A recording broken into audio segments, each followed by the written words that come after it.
Okay, this is my app. আমি first time অ্যাপটাকে open করছি এবং এই ডাটাটা হচ্ছে সার্ভার থেকে লোড হয়েছে। এখানে পেজিনেশন করা আছে এবং পেজিনেশন ওয়াইজ ডাটাগুলো লোডে থাকবে এবং এটা হচ্ছে পেজিনেশন সার্ভার থেকে লোড হওয়ার পরে আমার লোকাল ডাটাবেস, যেটা আমি হাইপ দিয়ে করেছি, সেখানে সেভ হচ্ছে।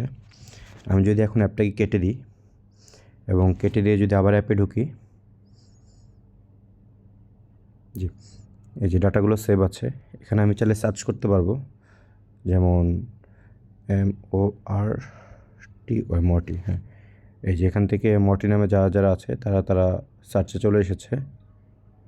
এখন যদি আমি কেটে দিই, ওকে, দেন এই পাশে হচ্ছে আমার ফেভারিট লিস্ট। আমি চাইলে প্রত্যেকে যে কোনো পার্সনকে ফেভারিট অ্যাড করতে পারবো। ওকে, অ্যাড করলাম, একে অ্যাড করলাম, একে অ্যাড করলাম। ওকে, এখন হচ্ছে এটা আমার ফেভারিট লিস্টের মধ্যে অ্যাড হচ্ছে, দেখাচ্ছে। এখন যদি আমি জেরি স্মিথকে যদি ফেভারিট থেকে এখান থেকে কেটে দিতে পারি, এখানে জেরি স্মিথ এই জানি, এখান থেকে ফেভারিট এটা চলে গিয়েছে আইকনটা। আমি চাইলে এখান থেকেও একে সরাতে পারবো ফেভারিট থেকে। এখন যদি ফেভারিট লিস্টে যাই, দেন এই যে দুজন চলে গিয়েছে। ওকে, এখন চাইলে আমি এই পার্সনকে হচ্ছে এডিট করতে পারবো। এখানে প্রত্যেকটা ফাইলে এডিটেবল। যেমন এর নামটা হচ্ছে আমি চেঞ্জ করে লাস্টে 1 2 3 দিয়ে দিই এবং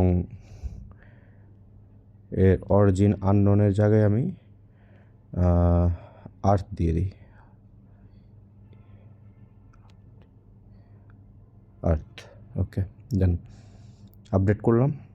ওকে, নাম চেঞ্জ হয়ে গিয়েছে, অরিজিন হচ্ছে আর্থ চলে এসেছে। আমি যদি এখানে অ্যাপটাই কেটে দিই, কেটে দিয়ে আবার ঢুকি,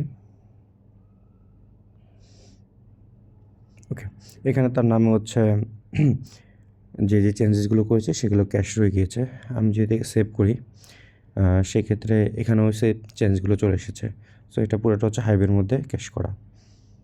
ওকে, থ্যাংক ইউ সো মাচ।